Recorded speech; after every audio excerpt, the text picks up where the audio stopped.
예, 그러면은 제가 잠깐 기도하고 우리 오전 성경 공부 모임 시작하도록 하겠습니다. 잠깐 다 같이 기도하시겠습니다.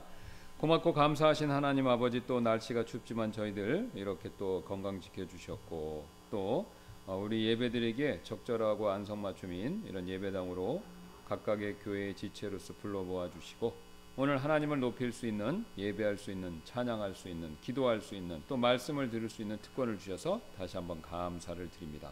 예수 그리스도를 통해서 우리를 구원하신 하나님 아버지, 우리가 그 놀라운 구원이 얼마나 큰지는 우리가 이 세상에서 그것을 깨닫고 아는데 제약적이지만, 우리가 장차 그 큰 구원에 힘입어 천국에 도달했었을 때 그 구원이 얼마나 놀랍고 크고 좋은지 우리가 분명히 체험하는 날이 오게 될 것입니다.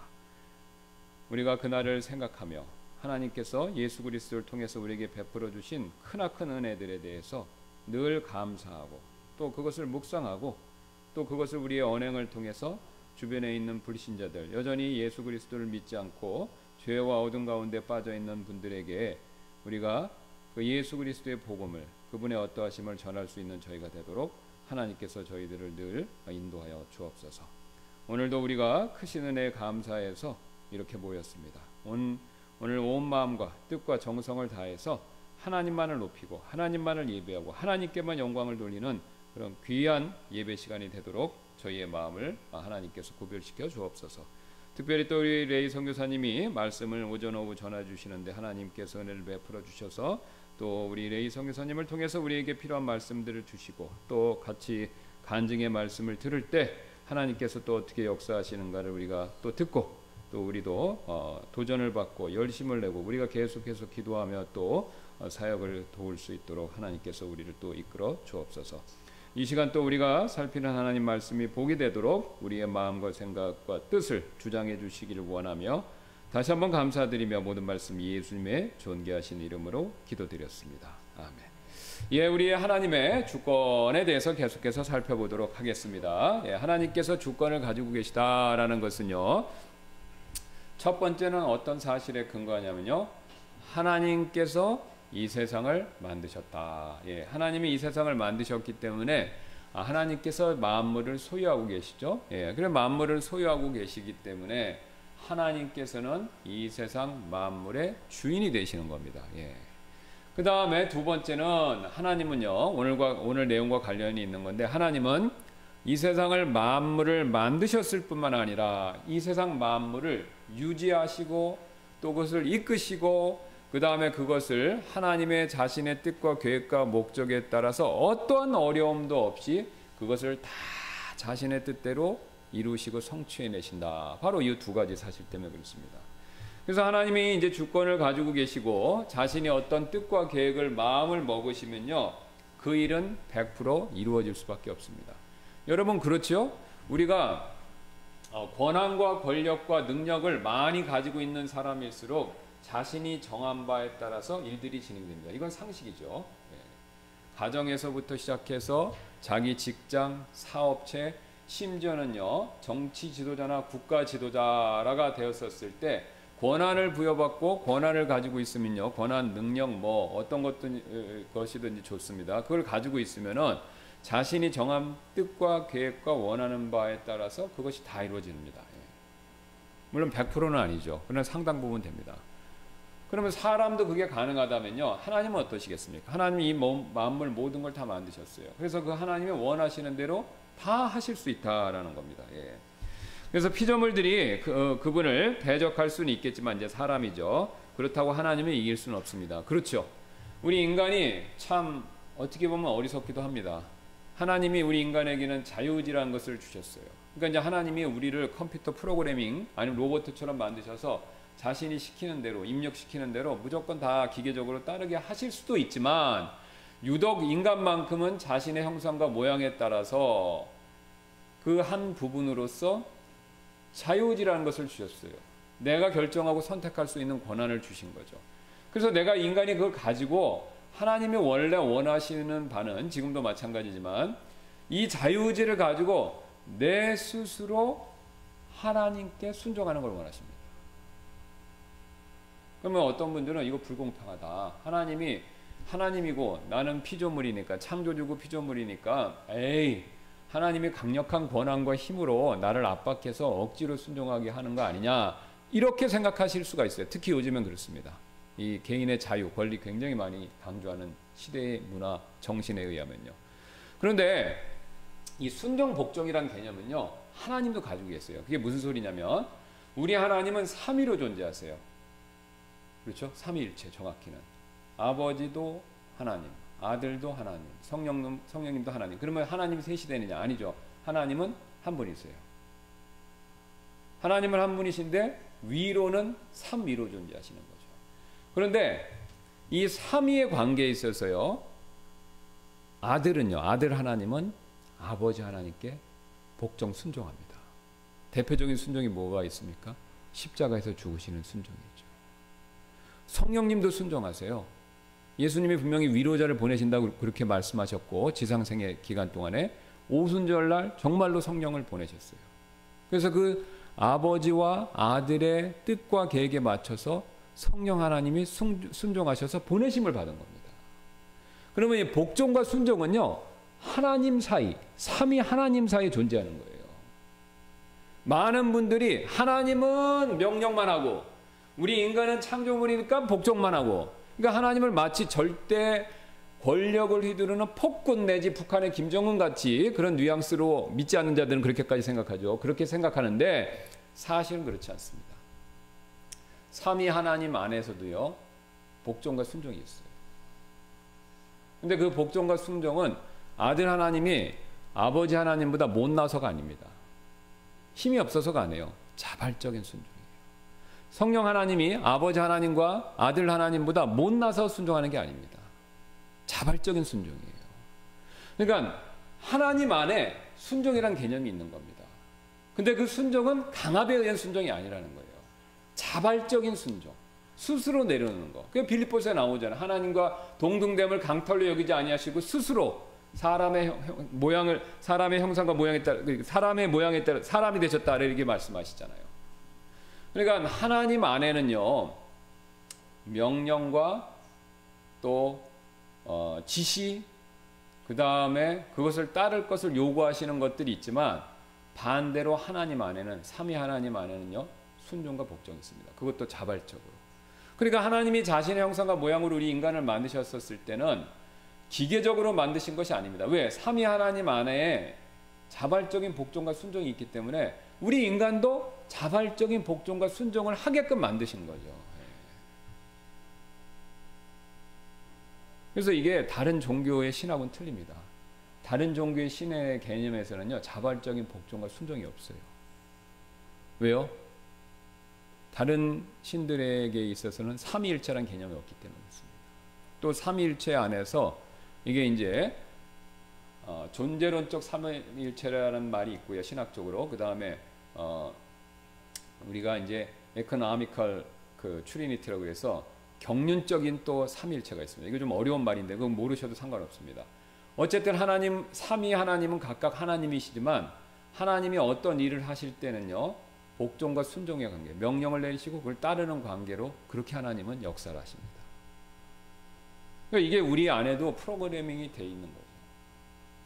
그러니까 우리가 이게 가정에서도 그렇고 이 원리가 교회에서도 마찬가지입니다. 보세요. 남자, 여자, 남자도 사람이고요, 여자도 사람. 심지어 자식도 사람이에요.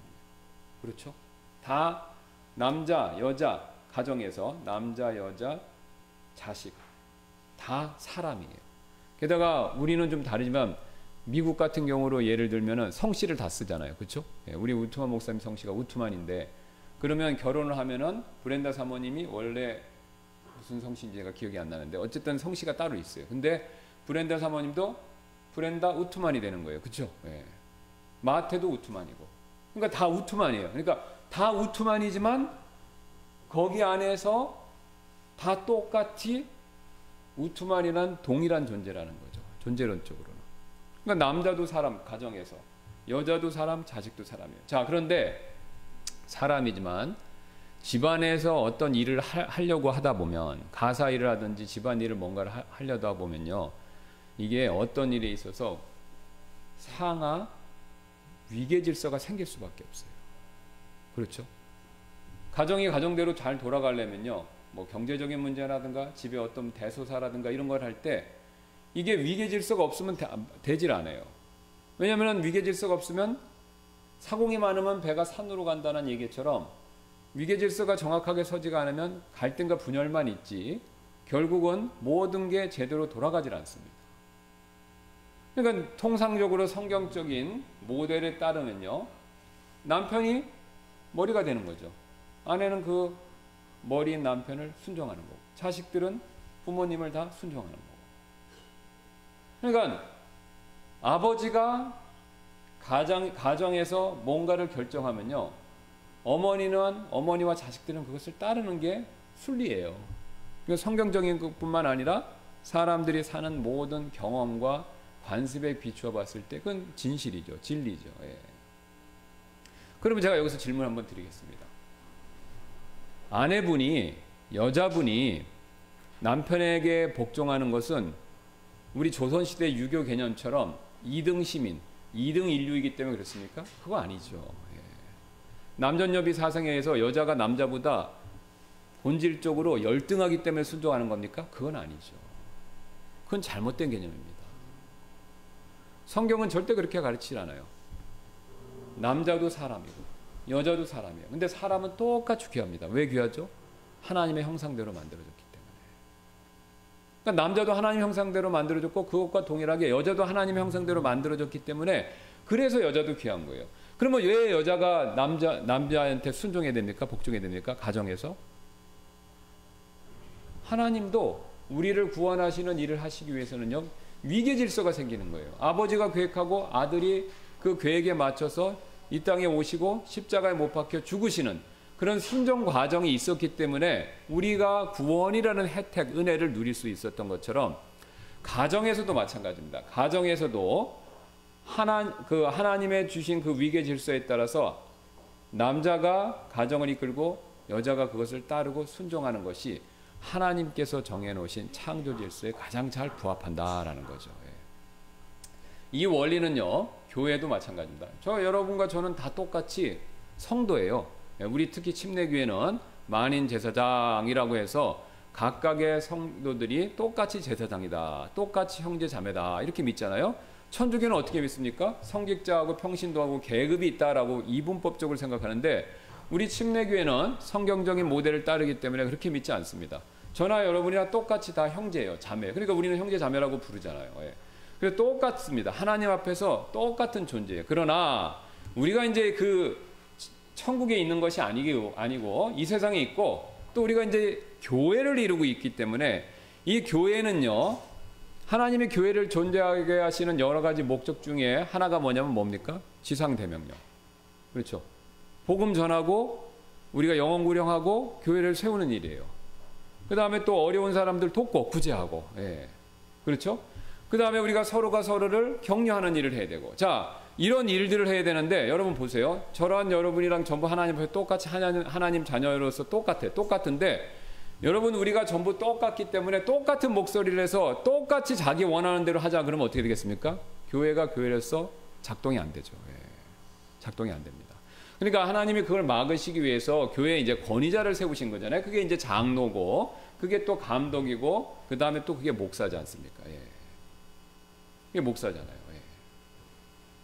그래서 하나님이 자신의 일을 뜻과 계획과 목적을 이루시기 위해서 하나님께서 위계 질서를 두시는 게 바로 성경적인 원리인데 그거에 맞춰서 가정에도 두시고 교회에도 두신 거죠. 예.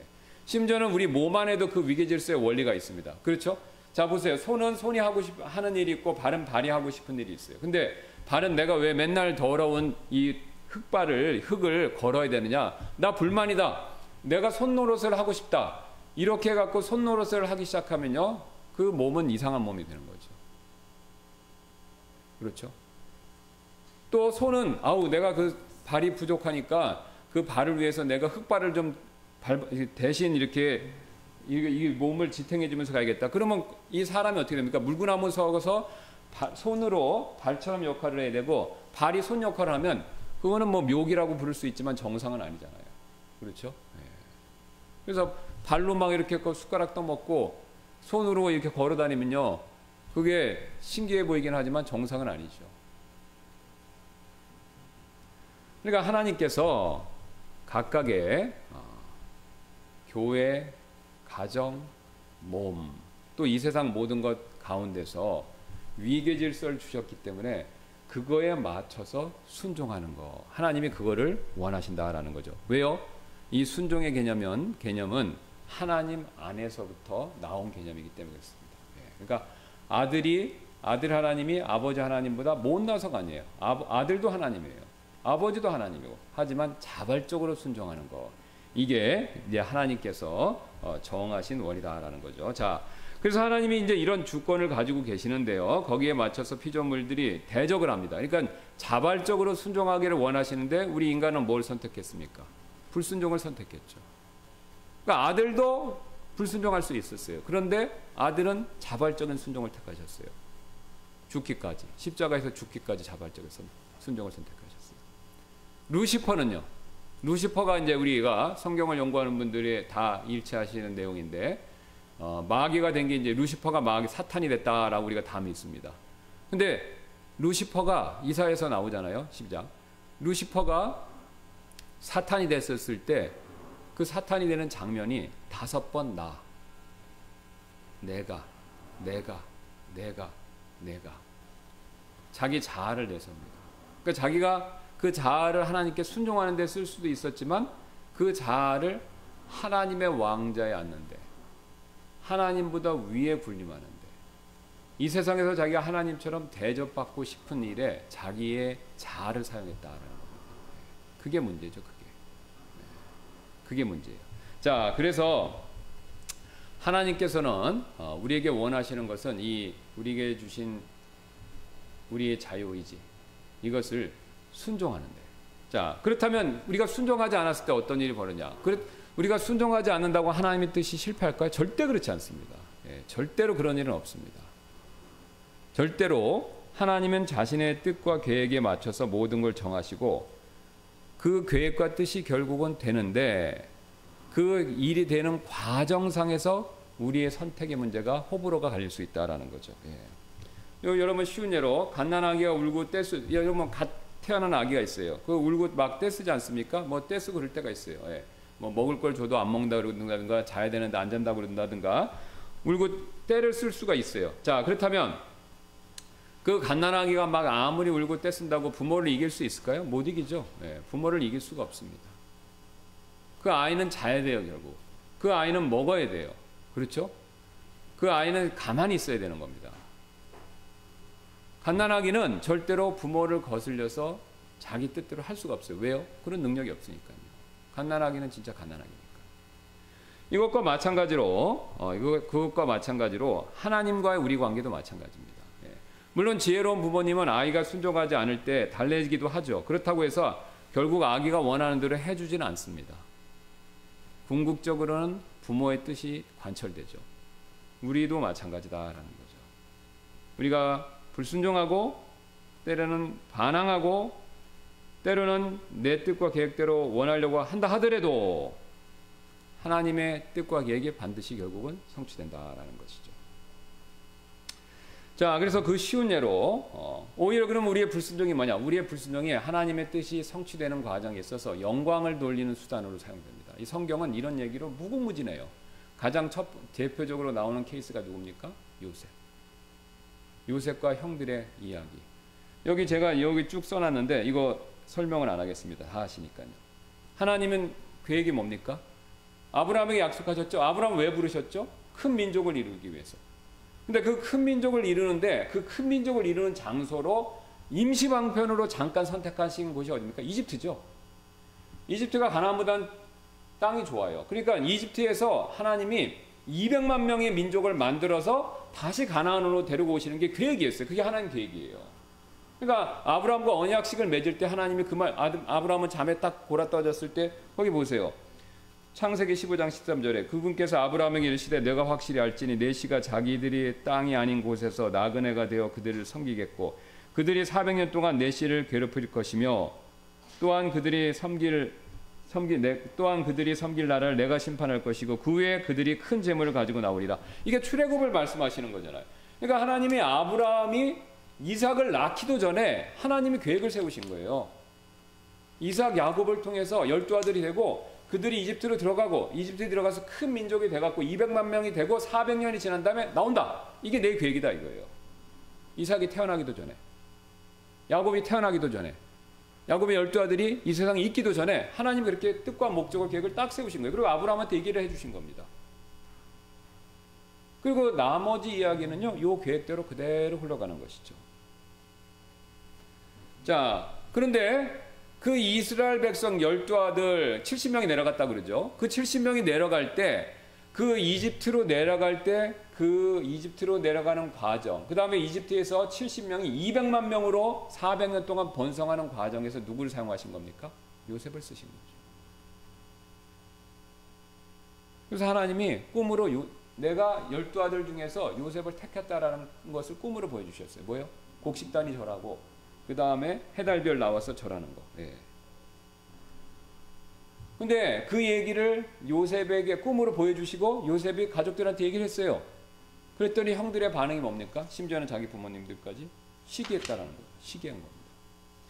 그래서 그 시기심이 가득해서 형들이 하나님이 요셉을 사용하셔서 200만 명의 큰 민족을 만드시는 것, 그 계획을 인도하시는 사람이 될 것이다 라는 걸 형들이 시기심 때문에 그걸 거부한 거예요.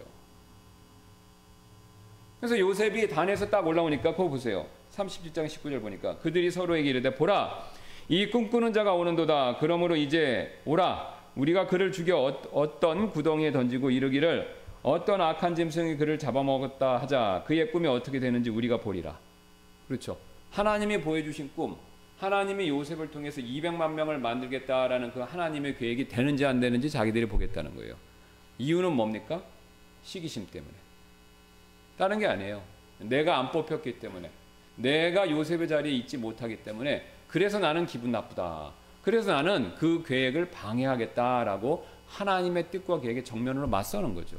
그리고 굉장히 잔인하게 어떤 방법을 선택했습니까? 자신의 동생을 죽이려고까지 시도를 했었죠. 물론 이제 하나님의 보호하심으로 죽지는 않았지만요.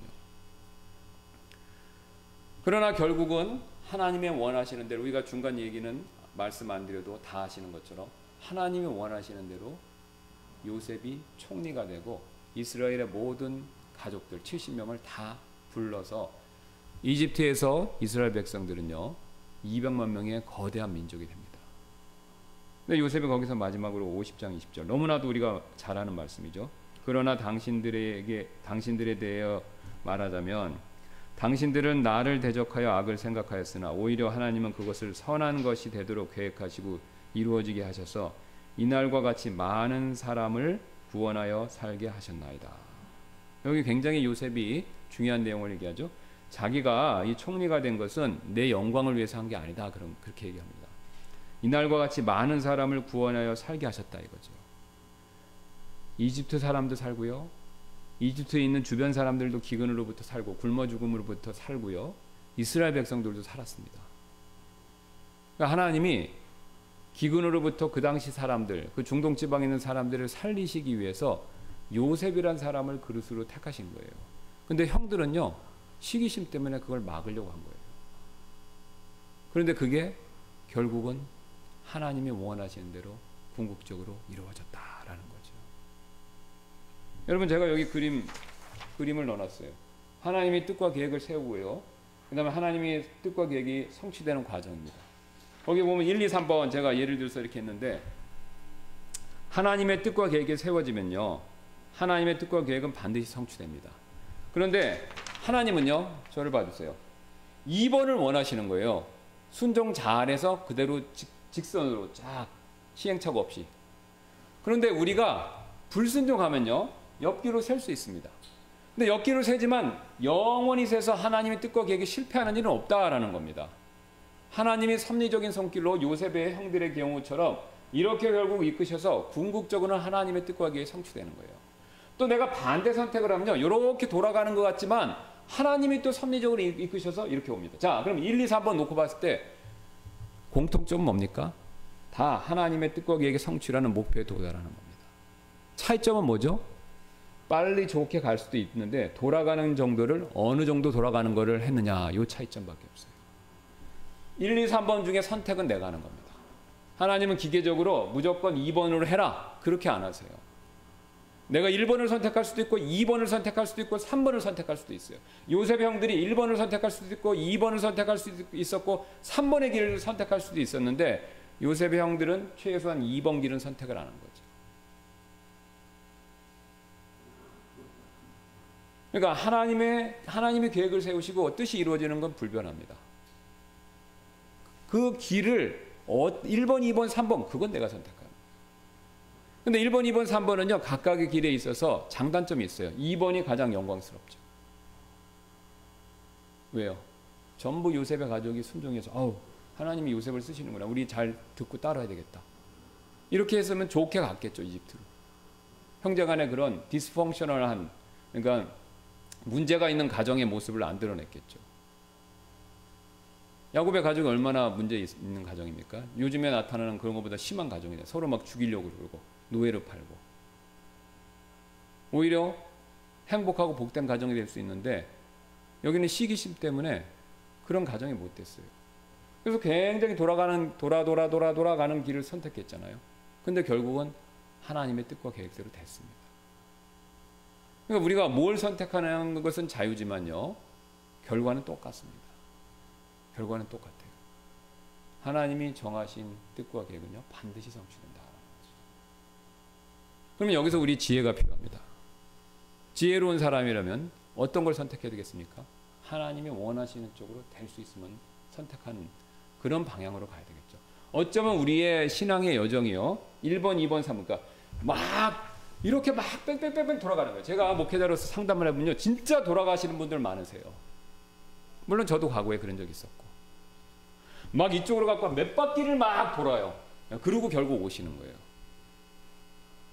그래갖고 그게 이제 우리가 간증이라고 그러잖아요. 그럼 간증인데 진짜 파란만장한 간증 있는 분들 많으세요. 막 거의 죽었다 살아나고는 막 온갖 어려움 다 겪고. 근데 그러면 그걸 꼭 겪어야 되는 거냐? 아니죠. 말 잘 들으면 곧바로 옵니다. 제가 이 미국에서 공부도 하고 미국 분들 이렇게 교제를 해보니까요, 어렸을 적부터 말 잘 듣는 훈련을 시켜갖고 미국 분들은요 특징이 있어요. 신앙이 굉장히 고다요. 그러니까 20살만 돼도 이게 무슨 제목들 있죠. 굉장히 곱고 단단한 제목, 그런 느낌을 받아요. 그러니까 굉장히 훈련을 잘 받고 순종하는 연습이 돼서 이렇게 쫙 내려오는 거예요. 그러니까 이런 분들 가운데서 세계적인 복음 전도자, 목회자, 선교사가 나옵니다. 물론 이렇게 돌다가 오는 분들도 있어요. 그러나 이렇게 하면서 쭉 내려오는 분들도 굉장히 많아요. 굉장히. 대표적인 분으로 이제 우리가 알 수 있는 게 이제 스펄전 목사님 같은 거예요. 스펄전 목사님은 할아버지가 목사님이셨는데, 스펄전 목사님은 어렸을 때부터 할아버지 무릎에 앉아갖고 신앙 교육을 엄청 받았어요. 한번 전기 읽어보세요. 스펄전 목사님의 전기 된 거. 그래서 거기서 할아버지 무릎팍에서 엄청나게 신앙 훈련 받고, 어렸을 때 구원받고 신앙 훈련을 받고 그래갖고 15살, 19살에 목회자가 됐잖아요. 신학교도 안 갔는데. 그러면 어떤 분들은 스펄전 목사님이 신학 공부 안 해도 잘한다. 그게 아니라니까요. 할아버지한테 개인 과외로 다 배운 거예요. 개인 과외. 그리고 자기가 혼자 독학으로 책 엄청나게 많이 보고. 그래서 스펄전 목사님이 고든 신앙으로 쫙 내려온 거예요. 오늘 살펴봤던 요셉처럼. 이렇게 쭉 내려오니까 영적인 거목이 되는 겁니다.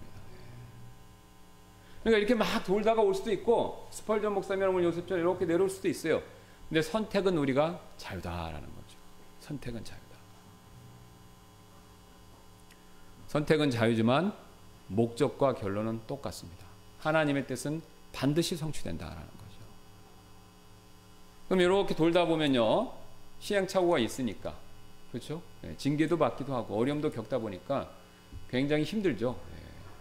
그리고 그렇게 되면 본인만 힘든 게 아닙니다. 그 본인 주변에 있는 사람들도 같이 힘들죠. 같이 힘들어요. 그래서 하나님께서 정하신 뜻과 계획은요 반드시 성취됩니다. 반드시. 그러니까 여러분 만약에 우리가 이 사실을 정말 믿는다면요, 진짜 지혜로운 사람이라면요, 이렇게 우리가 하나님 앞에 엎드리고 기도하는 게 맞습니다. 하나님, 내 뜻대로 해주세요라는 그런 간청과 기도보다는, 내 원하는 대로 해주세요라는 것보다는 하나님의 원하시는 것이 무엇인지 가르쳐 주세요. 그리고 가르쳐 주신 것을 순종할 수 있게 도와주세요. 이게 지혜로운 기도이며 신앙인의 자세다라는 거죠. 왜요? 하나님의 뜻은 반드시 성취된다라는 사실을 믿게 되면요, 그런 기도를 할 수밖에 없습니다. 여러분, 다윗이 시편에 시편을 굉장히 많이, 반 정도 쓰지 않았습니까? 다윗이 그런 내용을 담은 시편을 굉장히 많이 썼어요. 내가 하나님의 뜻에 순종할 수 있게 달라. 여러분, 다윗이 대표적으로 가장 잘한 게 뭡니까? 사무엘한테 기름 부음 받았잖아요. 이제 장차 사울은 패하고 왕이 될 것이다. 그런데 다윗이 그 과정에서 십몇 년을, 최소 정확히 성경 안 나는데 한 12여 년 이상을 사울한테 사냥개에 쫓기는 토끼처럼 쫓겨다녔어요. 그리고 2번 자기 힘으로 사울을 제거하고 스스로 왕이 될 수 있는 기회도 있었어요.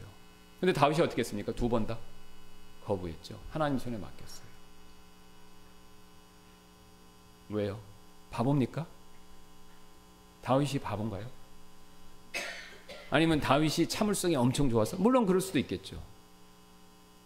왜 그랬을까요? 다윗은 아는 게 있습니다. 깨달은 게 있었던 거죠. 하나님의 뜻과 계획은 반드시 성취된다.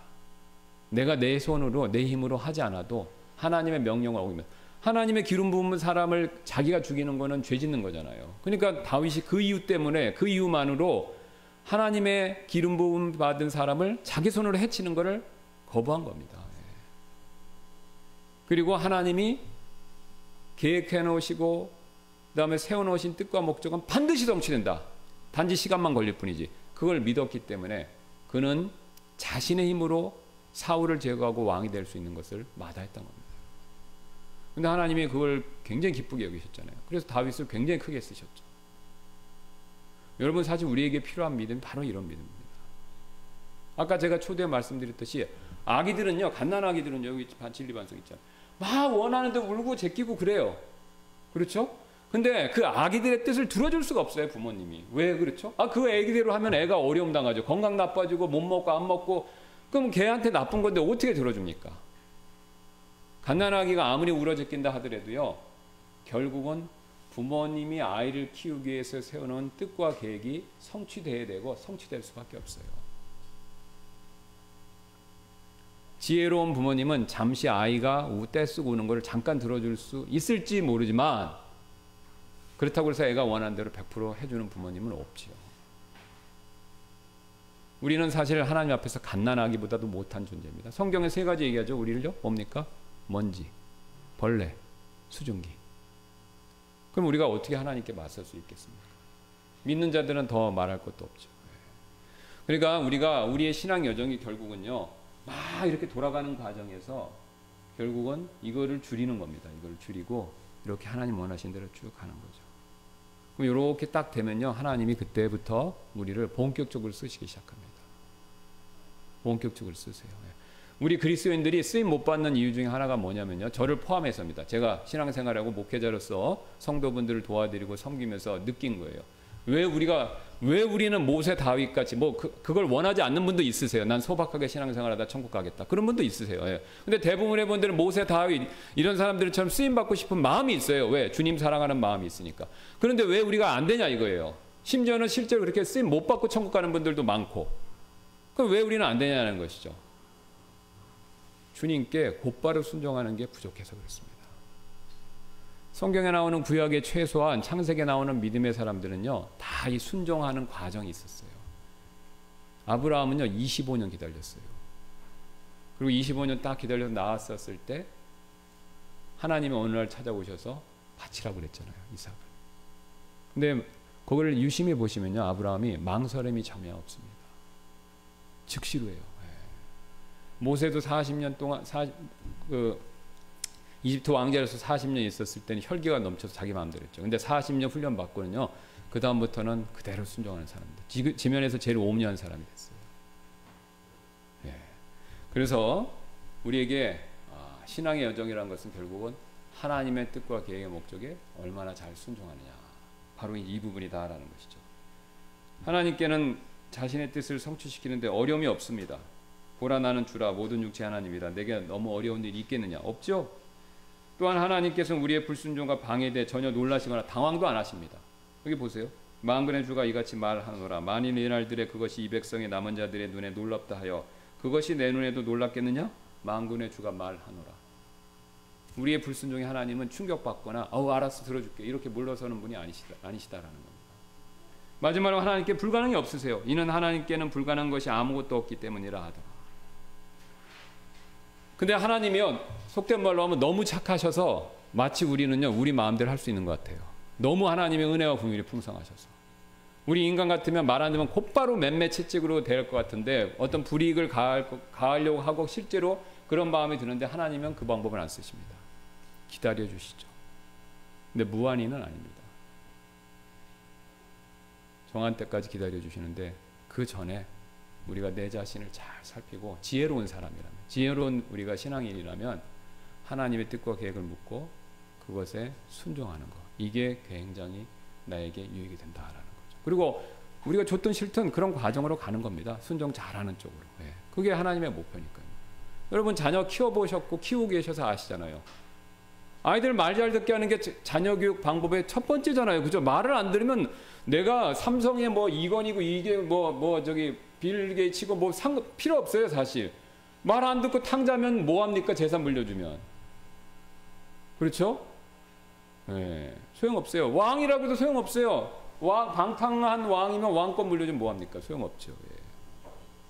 자, 그래서 우리가 그 사실을 꼭 명심하시고 하나님의 뜻과 계획에 순종하는 저희 모두가 되기를 주님의 이름으로 소원합니다. 기도하고 마치겠습니다. 감사합니다. 또 우리가 하나님의 뜻과 계획은 반드시 성취된다라는 사실을 우리가 잘 명심하고 이 하나님의 주권에 대해서 깊이 묵상하며 항상 하나님의 뜻과 계획을 구하고 여기에 순종하는 저희가 되도록 주님께서 도와주시기 원하며 또 이쯤 있을 예배 시간에 하나님의 영이 함께해 주셔서 우리가 또 레이 선교사님을 통해서 하나님의 말씀 듣고 또 그 선교사에게 들으므로 우리도 도전받고 또 주님의 일에 열심을 내는 저희 모두가 되도록 주님께서 격려하여 주옵소서. 다시 한번 감사드리며 모든 말씀 예수님의 존귀하신 이름으로 기도드렸습니다. 아멘. 네, 마쳤습니다.